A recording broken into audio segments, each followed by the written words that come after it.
Hey guys, this is John Scarborough. I'm over here on this little piece of lease land. This little 16-acre plot we got here. This is a piece of land that I did a video on a little while back ago. I called it free land, and what it actually is there's no payment on the lease. So it's not actually free land, it's just no cost out of pocket. Well, no upfront cost out of pocket is what I mean to say. Anyway, I'll get into that on another video. I've done some talking about it on other videos, and you can go back and look at that. What I wanted to do today was show just a little bit what we're doing here on this piece of land. When you got a place that you can't afford to put just a lot of money into because of what it is, and because, I mean, the guy could turn around and take it from me today. He could literally tell me to take my cows off today. So it's not something you want to put just a whole lot of money into. Anyway, so what we did here, it was just more of an experiment than anything. But as you can see, this is a 3/4 inch PVC pipe here. And what we did here was we actually drilled a hole in there, went all the way through both of them, and then tied that together with that soft galvanized wire. And then up here, we drilled a hole through there, and we tied it across this right here. And on our corners here, we actually made it, like you can see, we kind of weaved it through, and that keeps tension on this, okay?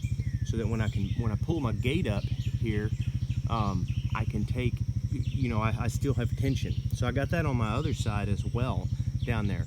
But on my other post, here, I'll walk down there and show you real quick. On these other posts, we actually didn't tie them tight. So what we actually did here, as you can see, is we just let them ride free through there. See that? So what that does for us, when deer hits this right here, you've got movement that goes either way, and you can bend that and go all the way to the ground on that. But it's also got movement this way. So when a tree falls on it or something, like this little old branch over here. Now this thing isn't a tree. I got to walk through this mud over here. This is not a tree, this is just a little branch. When something falls on it, you got a whole lot more give to it, and you're a whole lot less likely to break your line, okay? And then you should see, I pull that off, and it's no problem. You're back good to go again. But there's the same thing there, you know? You got all that movement in there. Well, if you come down here, you can come to my other corner in here, and you can tell there's all sorts of weeds down in here. You can tell that I kind of did the same thing here, except I gave this one just a little bit more freedom of movement. Okay, now we really don't take this end off very often. This is our dead end.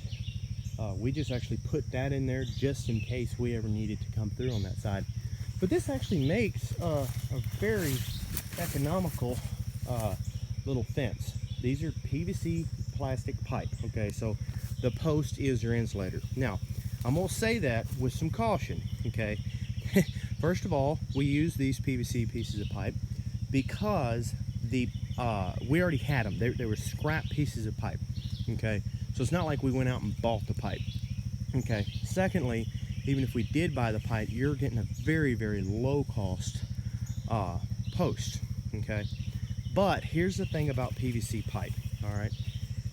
Don't go rushing out and building your whole fence out of PVC pipe, because here's the deal with it, okay? The PVC pipe has no protective, it doesn't have the, I'm not sure what it is, but like, okay, so like there's a company called Timeless Fence Posts, I think they are, and they make stuff out of PVC, a T-post out of PVC, and they actually put something in there to protect that PVC mixture against the sun, okay? Now, I'm not advertising for Timeless. I don't own any of Timeless posts, and I don't know anything about them, so I couldn't advertise. I have heard that they are good, might be worth looking into for someone. It is an expensive post, okay?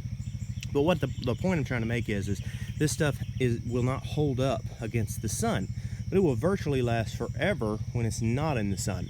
So as you can see down in here, we got a lot of cover in here. So this just goes up to that pond over there, and it just stays under cover. So it's just kind of something we threw in here. It's kind of an experiment. I really think it'll last for at least a really, really long time. And if we did buy this, it wouldn't have cost us but a couple bucks.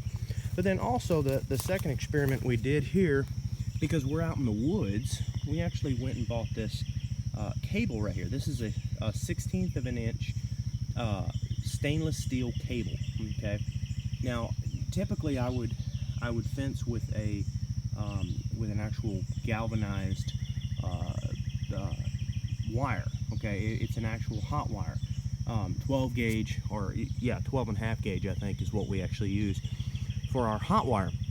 Typically that's what I would use, but in this case I find out in the woods again, where you've got lots of trees that come down and lots of limbs and stuff that come down here and hit this, this right here will not break. Okay, whereas that other stuff, if it had a lot of pressure on it, it would break.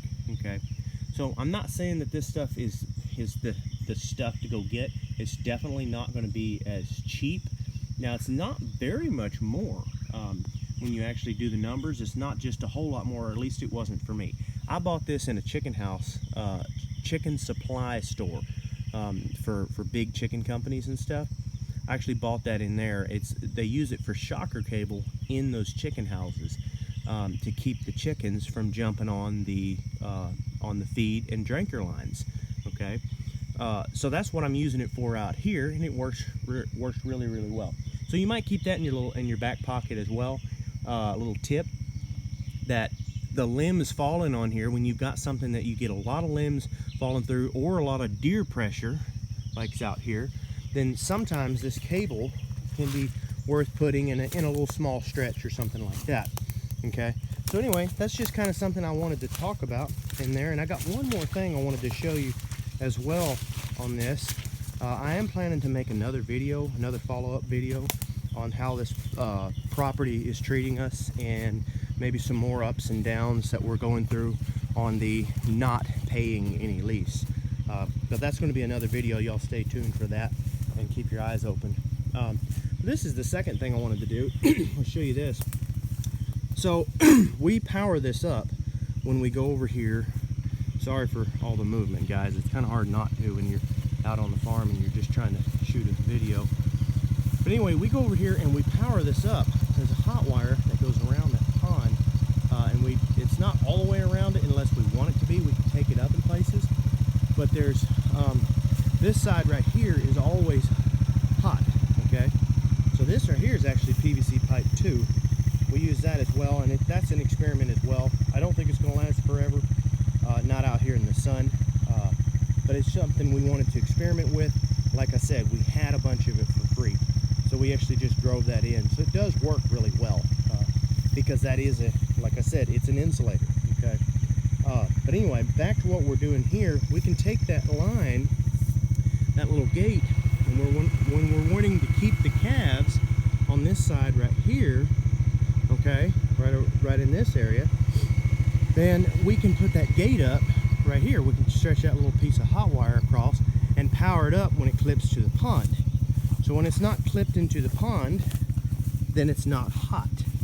Okay, so what we're doing here, when we do roll it up out of the way, since we don't want to roll this thing up and put it all the way away, I just take it, and you can see I got my clip clipped on there, and then I go to my first hook, and then I just wind it all the way up to my foot, back and forth like that. And then I got a little hook drove into, this is a junk tree, so don't be hating on me for driving it into the tree. These are this is a sweet gum, and they actually, really, you don't want these trees on your bank anyway of your pond. These are already here. Anyway, that's a story for another day, but whatever the case may be, this is a sweet gum. I'm not killing good quality trees. Okay, this is a junk tree. All right, so if I didn't have a junk tree to screw it to, then I would have put me a post or something like that in there. But you see what I did there? I got a hook there so that it's up out of the way, no deer are going to run into it. Okay, and all I do is wrap that around that post several times. You see that? And then that acts as a good wrap. It keeps it from being tangled up. It works. When I come back here and I'm ready to power it up again, it's ready to go. So So anyway, guys, I just wanted to shoot that little video, a couple different little tips that I'm kind of learning as I go, a couple things we're experimenting with. So far, I think I would do this again. I really do. This is very economical. It's very easy. I'm not saying that I would do it on my own piece of land that I purchased. If it's my land and I can invest as much money as I want into it and know that I'm going to get it back, that's a different story, okay? But when you're looking at a piece of land like this, I think putting this out in the woods, I think this ought to last for quite some time. So anyway, it's just a little tip, like I said, wanted to show all that. I hope all y'all are enjoying these videos. If you are, give me a thumbs up. That helps a lot, okay? And then give me some feedback. Y'all come in there and talk back and forth. I mean, I don't want anybody getting on there and cussing or saying anything bad. I just had a fellow the other day just sitting there cussing and saying all kinds of bad stuff, and I just deleted his comment. I didn't even answer it because, you know, none of us have time for that. We're just trying to learn on these channels, okay? So anyway, guys, thanks. Don't forget to like and subscribe to my channel if you like these videos, and give it a share. Share it on Facebook, Instagram. Help me get the word out what we're doing here, okay? We're raising good grass-fed beef, and we do, you know, we try to teach a lot of stuff along the way, the things that we're learning, and then we do a lot of we're trying to be more regenerative than we are anything else. Like, we're trying to make sure that everything we do is making our pastures better. Everything we do is making things better, and not just getting what we can get out of it and running away. Okay, guys? So that's what we're going for. We're trying to raise a good quality product. So please like and subscribe and share this content.